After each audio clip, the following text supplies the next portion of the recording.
माननीय हेमराज राई, त्यसपछि माननीय सहराज अहमद फारूकी।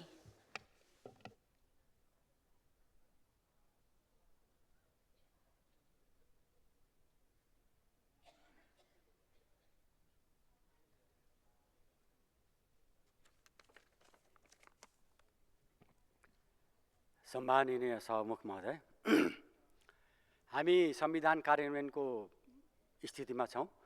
त्यसो भएको हुनाले संविधान कार्यान्वयन गर्दाखेरि आवश्यक पर्ने कानुन पनि बनाउनु पर्यो। भएका कानुन मौजुदा कानुनहरूमा चाहिँ संशोधन गर्नुपर्ने अवस्था छ भने संशोधन गर्नु पर्यो। त्यसो भएको हुनाले यो धेरै महत्त्वपूर्ण कुरा हुन्छन्। यो दिशामा जानु आवश्यक हुन्छ। यसलाई अन्य ढङ्गले चाहिँ आरोप प्रत्यारोप गरिराख्नु कुनै जरुरी छैन। संविधान कार्यान्वयन गर्ने सन्दर्भमा यो जुन भूमि सम्बन्धी केही ऐनलाई संशोधन गर्ने विधेयकहरू आएको छ, यो लाई त्यसै आधारमा बुझ्नुपर्छ र म चाहिँ यो ठिक छ भनेर चाहिँ भन्न चाहन्छु। तर यसको सन्दर्भमा म एउटा कुरा चाहिँ के भन्न चाहन्छु भन्दाखेरि चाहिँ यदि हामी भूमिहीन दलितहरूलाई चाहिँ जग्गाहरू एकचोटिको लागि दिन्छौँ भने त्यसलाई हामीले पुस्तागत हस्तान्तरण गर्न त राम्रै होला, तर त्यसले एउटा सर्टेन अवधिमा फेरि बिक्री वितरण गर्ने र उनीहरूलाई फेरि भूमिहीन बनाउने खालको ढङ्गले चाहिँ ऐन नआउँदाखेरि नै राम्रो हुन्छ भन्ने मलाई लाग्छ। यसको साथै म संविधान कार्यान्वयन गर्ने सन्दर्भमा अलिकति अरू विषयहरू नै म यस सन्दर्भमा चाहिँ जान्न चाहिरहेको छु। त्यो के हो भन्दाखेरि चाहिँ यति मात्रै संशोधनले यो काफी छैन। विषय के हो भन्दाखेरि यसले भूमि ऐन, वन ऐन र राष्ट्रिय निकुञ्ज ऐनको संशोधनको विषय गरेको छ। तर संविधानले नेपाली जनतालाई आफ्नो संस्कृति सञ्चालन गर्ने सन्दर्भमा त्यो हक अधिकार दिएको छ र त्यसको लागि राज्यले त्यसप्रति चाहिँ कानुनले यकिन गर्नको लागि चाहिँ राज्य चाहिँ अगाडि आउनुपर्छ।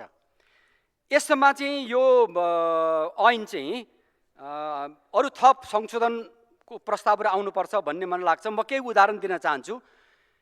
अब यो जल, जमिन र जङ्गलसँग गाँसिएका विषयहरू, जस्तै हाम्रा नेपाली जनताहरूको एउटा संस्कृति तपाईको भूमिमा चिहान बनाउने छ।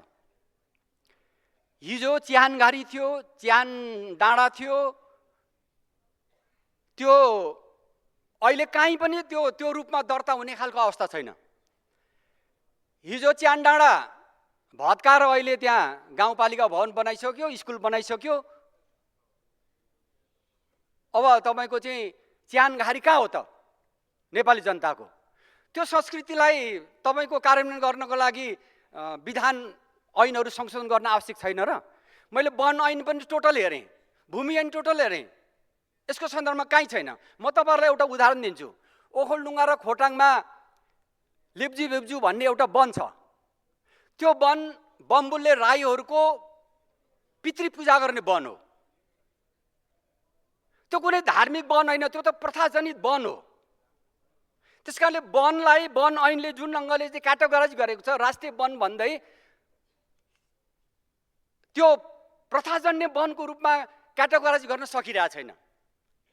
त्यस्तै जमिन जलसँग गाँसिएको सन्दर्भमा हाम्रा कतिपय राईहरूको चाहिँ साकेला थानहरू चाहिँ जङ्गलमा पनि निर्माण हुन सक्छन्। नागसुङले सपनामा देख्नुपर्छ त्यसको पूजा गर्ने धारा, त्यो धारा खास तपाईको के भन्दा स्रोत हो, त्यो संस्कृतिसँग गाँसिन्छ। त्यसैले साकेला संस्कृतिसँग गाँसिएको जलस्रोत, जङ्गल, त्यो स्थानहरूको सन्दर्भमा वन ऐनले कहीँ पनि सम्बोधन गर्दैन, न भूमि ऐनले सम्बोधन गर्छ।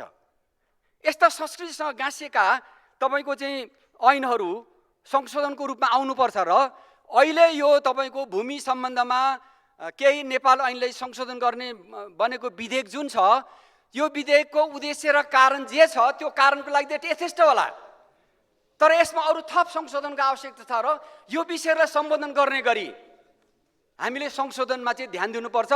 त्यसको लागि म सबै माननीय सदस्य साथीहरूलाई सहयोगको लागि अपेक्षा गर्दै आफ्नो विचार अन्त्य गर्न चाहन्छु। धन्यवाद।